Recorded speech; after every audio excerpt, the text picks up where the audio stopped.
So I had this amazing speech written. It was one of those, no, I'm the biggest feminist in the room speeches. I set aside yesterday to prep it and march around my house speaking it. And yesterday went completely out of the window because my daughter couldn't go to school. My daughter is 14.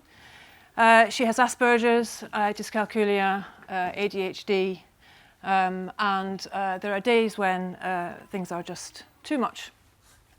All stops, normal service cannot be resumed. So instead of marching around my kitchen learning my speech, I spent a lot of time sitting with her, calming her down, talking things through. And I thought, well, actually, this is quite apt because this is where I was this time last year when I was wondering who on earth to vote for in the general election, who was actually going to do something that might change my life, that might speak to my needs and the needs of the millions and millions of other women who care. Because you have no choice. Because when you have a child, it comes down to you. Because when that child is disabled, it comes down to you. Because that's just the way it is. And there is a silent acceptance that that's just going to happen. And that's why I'm here, because I want us to talk about women's needs all the time.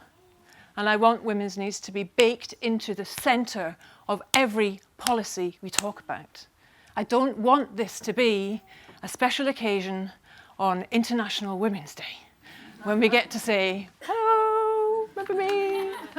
I don't want this to be the only time we get this kind of fantastic debate. And by the way, that's a great speech, Sadiq. Some of it sounded really familiar.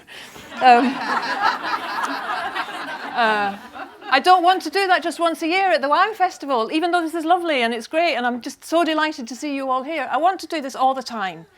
And I want to be the Mayor of London because I want to do this all the time.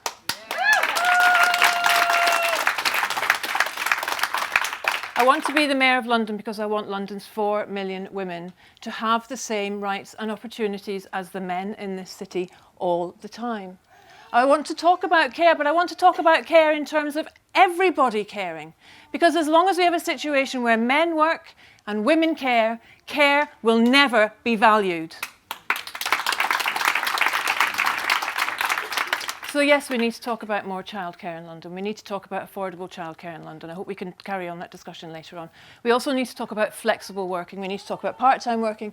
We need to talk about changing office and workspace culture so that everybody does this. As part of what we've been doing for this campaign is going and talking to predominantly male CEOs who say to me, Sophie,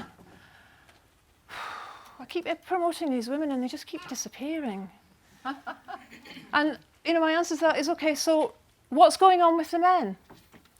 What is happening in terms of the options that you're offering the men in your workplaces? How are you talking about care and leave and parental time away so that everybody gets to balance this? There's not rocket science. It's not some weird thing that just happens. These women just pop.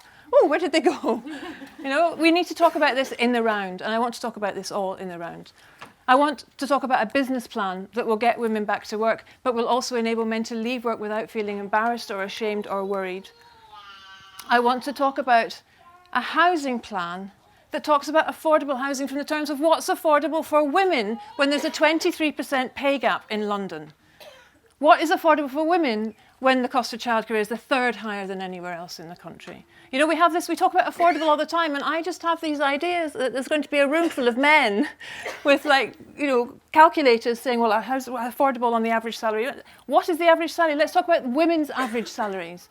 Let's have a gender budget when it comes to housing. Let's make sure that housing works for everybody. And while we're doing that, let's make sure that we are making sure that there is housing for the most vulnerable people in this city.